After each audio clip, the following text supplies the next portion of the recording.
दुआ को अचानक घर वापस आता देखकर जहां सभी घरवाले हैरान परेशान होते हैं, वहां सबसे ज़्यादा हैरत का झटका तो कशमाला को लगता है, क्योंकि वो तो अपनी तरफ से अपना पूरा खेल खेल चुकी थी और अब सिर्फ रिज़ल्ट का इंतज़ार था।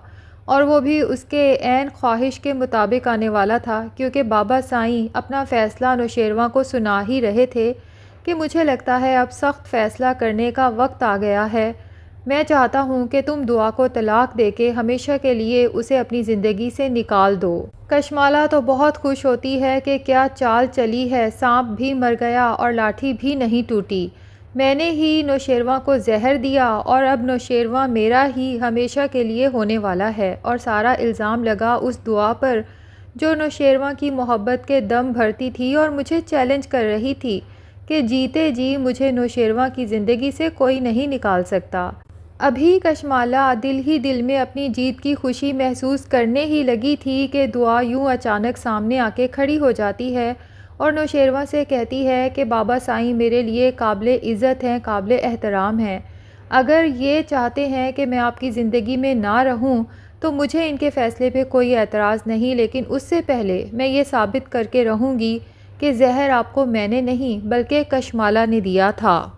दुआ की बात सुनने के बाद सभी कशमाला की तरफ हैरत से देखते हैं, जबकि कशमाला के पांव तले से तो जैसे ज़मीन ही निकल जाती है। गुस्से से दुआ से कहती है कि मुझ पर इल्ज़ाम लगा के तुम अपना जुर्म नहीं छुपा सकती। तो दुआ भी पूरे कॉन्फिडेंस से सबके सामने कहती है कि कशमाला जी, आप तो अच्छी तरह से जानती हैं ना कि अपना जुर्म छुपाने के लिए आपने मुझे अरेस्ट करवा दिया था। बाबा साईं कहते हैं कि अगर तुम बेगुनाह थी तो तुम घर छोड़ के क्यों गई। तो दुआ बताती है कि मैं घर छोड़ के गई नहीं थी, मुझे घर से निकाला गया था। जब नौशेरवा गज़नवी को इमरजेंसी में हॉस्पिटल ले जाया गया था और मुझे हॉस्पिटल जाने से मना कर दिया था, तो आप सबको हॉस्पिटल में मसरूफ़ देखकर कशमाला वापस आई थी और मुझे धमकियां दे देकर पहले घर से निकल जाने पे मजबूर कर दिया और उसके बाद पुलिस लेके मेरे अम्मी अब्बू के घर पहुंच गई और मेरे ऊपर नौशेरवा के कत्ल का इल्ज़ाम लगा के मुझे थाने में बंद करवा दिया। मुझे मौका ही नहीं दिया गया कि मैं अपनी सफाई में कुछ बोल सकूं।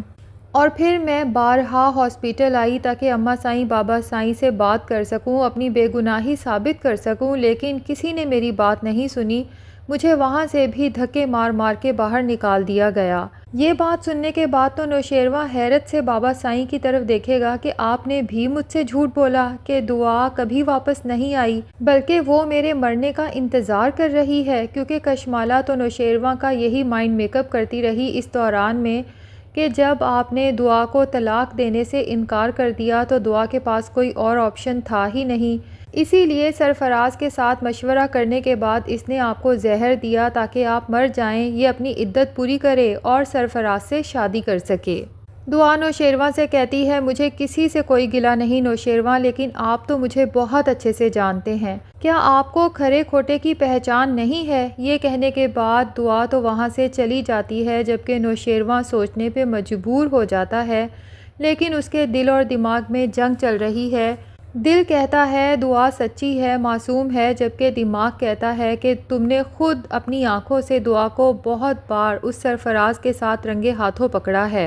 बहरहाल दुआ के वहाँ से चले जाने के बाद नौशेरवा बाबा साईं से कहता है कि मैं इतनी जल्दी कोई फ़ैसला नहीं कर सकता। अगर दुआ को छोड़ना भी हुआ तो मैं इसके लिए कुछ वक्त लेना चाहता हूँ, क्योंकि मैं दुआ से मोहब्बत करता हूँ और मैं इतने आराम से उसे ख़ुद से जुदा नहीं कर सकता। अब कशमाला जब ये सुनती है तो उसे लगता है कि जितनी देर होगी उतना ही उसके लिए बुरा होगा, इसलिए नौशेरवा को कन्विंस करना चाहिए कि जितनी जल्दी हो सके दुआ को अपनी ज़िंदगी से निकाल दें। ऐसी औरत को ज़िंदगी में रखने का क्या फ़ायदा, जो है तो आपके निकाह में, लेकिन उसके रिलेशनशिप किसी और आदमी के साथ हैं और दिल में भी कोई और है। नौशेरवा बाबा साईं अम्मा साईं से माजरत करके अपने कमरे में चला जाता है और वहाँ हर पहलू से सोचना शुरू कर देता है कि आखिर दुआ मुझे जहर क्यों देगी और मुझसे बेवफाई क्यों करेगी। कशमाला, जिससे अब सब्र ही नहीं हो रहा, जल्द से जल्द नौशेरवा की कुर्बत हासिल करना चाहती है। नौशेरवा के पीछे उसके कमरे में चली जाती है और आंखों में आंसू लिए नौशेरवा से कहती है कि मेरे लिए आपकी ज़िंदगी बहुत अहम है, मैं किसी ऐसे इंसान को आपकी ज़िंदगी में बर्दाश्त नहीं कर सकती जिसने आपकी जान लेने की कोशिश की हो। आखिर आप इस दुआ को तलाक क्यों नहीं दे देते? अब मज़ीद आपको किस बात का इंतज़ार है? तो नौशेरवां गुस्से से कशमाला से कहता है कि मैंने आपको कितनी बार अपने कमरे में आने से मना किया है, और जहाँ तक रही दुआ को तलाक देने की या ना देने की बात, ये मेरा पर्सनल मैटर है। आपको इसमें बोलने की ना तो कोई ज़रूरत है और ना ही इजाज़त है, इसलिए फ़ौरन इस कमरे से चली जाएं और आज के बाद इस कमरे में आने की ज़रूरत नहीं है। कशमाला तो नौशेरवां के आगे हाथ जोड़ के खड़ी हो जाती है कि मुझे इस तरह से मत धुतकारें, मैं आपसे मोहब्बत करती हूँ। लेकिन नौशेरवां ज़ोर से चिंघाड़ते हुए कहता है कि मैं एक दफ़ा की कही हुई बात दोबारा कहने का आदी नहीं हूँ। फ़ौरन से पहले मेरे कमरे से चली जाएं, इससे पहले कि मैं इखलाक से गिरी हुई कोई बात कह दूँ। नौशेरवां का ये लबो लहजा देखकर कशमाला को तो अपने सारे प्लान्स फेल होते हुए महसूस होते हैं, और फिर दुआ घर जाने के बाद नौशेरवां को कॉल करती है। उसे कहती है कि नौशेरवां, आपने मुझे तब सहारा दिया जब मैं ना सिर्फ बेसहारा थी बल्कि गंदगी के दलदल में धंसी हुई थी। आप मेरे लिए उम्मीद की रोशनी की किरण बन के आए और मुझे लगा शायद अल्लाह ताला ने मेरी नेकी का मुझे कोई सिला दिया है। आपने उस वक्त मुझ पे एतबार किया जबकि मेरा दामन दागदार था, और अब इतना अरसा मेरे साथ गुजारने के बाद क्या आपको पता नहीं चला कि मैं किस किरदार की औरत हूँ? अम्मा साईं, बाबा साईं और कशमाला तो मुझ पे इसलिए शक करते हैं कि उनका ख़याल है कि शायद आपको एक दौलतमंद इंसान समझ के मैंने अपने हुस्न के जाल में फंसाया है, लेकिन आप तो जानते हैं ना कि इस मोहब्बत का आगाज़ आपकी तरफ से हुआ था और आपने ही मुझे अपनी ज़िंदगी में शामिल करने की ख्वाहिश ज़ाहिर की थी। और याद रखिएगा कि आपने ऐसे वक्त में मेरा साथ छोड़ा है जबकि मुझे आपकी सबसे ज़्यादा ज़रूरत है। मैं अब अकेली नहीं हूँ, बल्कि मेरे साथ एक और जान भी है, और वो कोई आम नहीं बल्कि आपकी अपनी होने वाली औलाद है। दुआ के अल्फाज तो नौशेरवां के दिल पे असर कर जाते हैं। एक एक लफ्ज़ खंजर बन के दिल में चुभ जाता है, और नौशेरवां के दिल को शिद्दत से एहसास होता है कि कोई चाल चली गई है। मेरे साथ दुआ ने बेवफाई नहीं की और ना ही उसने मुझे मारने की कोशिश की है। अब जाफ़र जब घर पहुंचेगा, जिसके पास कशमाला और सरफराज की मुलाकात की वीडियो है, तो वो इस बात की तस्दीक भी कर देगा कि साईं, आपका दुआ बीबी पे एतमाद 100% दुरुस्त था।